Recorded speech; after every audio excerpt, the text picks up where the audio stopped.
Hi folks, welcome back to Murthy Finance Academy. Today we're taking a deep dive into the world of India's railway wagon manufacturers. Now on the surface, this story looks pretty simple, right? The government is pouring money into railways, so these companies must be rolling in it. But the real story, the one that you as an investor need to know, is way more interesting. It's a story of strategy, of escaping the grip of a single powerful buyer, and hunting for profits in some really clever ways. Okay, let's get into it. So, to really get what's going on with these wagon makers, you have to understand this one single concept: monopsony. Now, we all know what a monopoly is: one seller.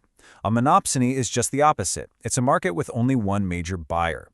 And in the Indian railway world, that one huge dominant buyer is, you guessed it, the Indian government. In this chart right here, it just lays it all out in black and white. A massive 74%, nearly 3/4 of all wagon demand comes from Indian railways. The private sector is just that little 26% slice. Now think about that. When one customer makes up that much of your business, they're not just a client. They're the ones who call all the shots, especially when it comes to price. And what's the result of that? Well, it means these companies are price takers, not price makers. Indian Railways basically says, here's the tender, and companies have to bid, usually driving the price down to the bone just to win the work. This puts a serious cap on their profits and makes them completely dependent on government spending.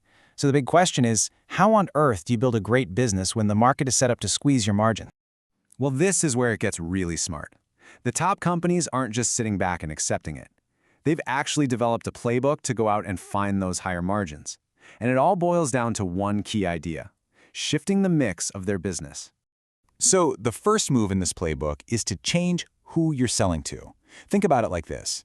The government contracts on the left, that's like selling t-shirts off the rack. Huge volume, but you can't charge a lot. The private orders on the right, though, that's a whole different ballgame.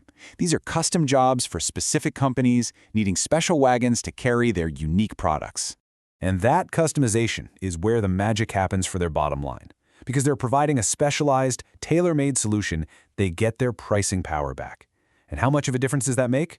A whopping 10 to 15% more in margins. In a business like this, that is an absolutely massive deal.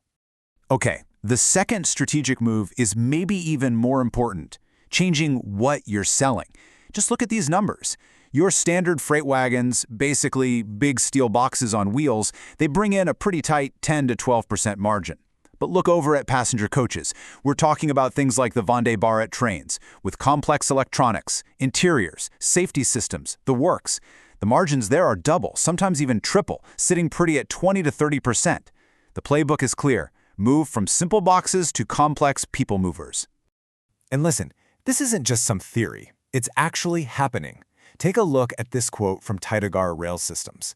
A year ago, almost 90% of their business was freight wagons, but they've pivoted so hard that now a massive 62% of their future orders are from that high-margin passenger rail segment.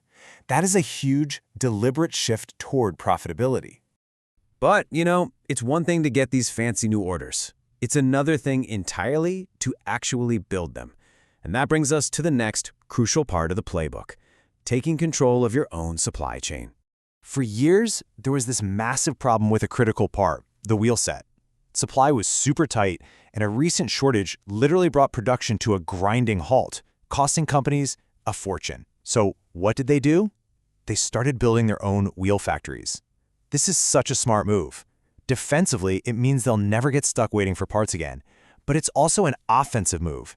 Now they can sell these high-margin wheels to other companies, creating a brand new business for themselves. So the companies have a plan to make more money within the railway sector.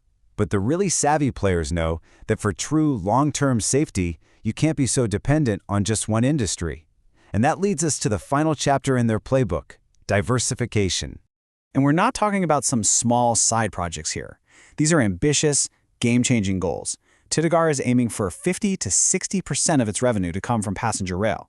And look at Jupiter Wagons. They're aiming for half of their entire business to come from things that have nothing to do with wagons at all by 2028.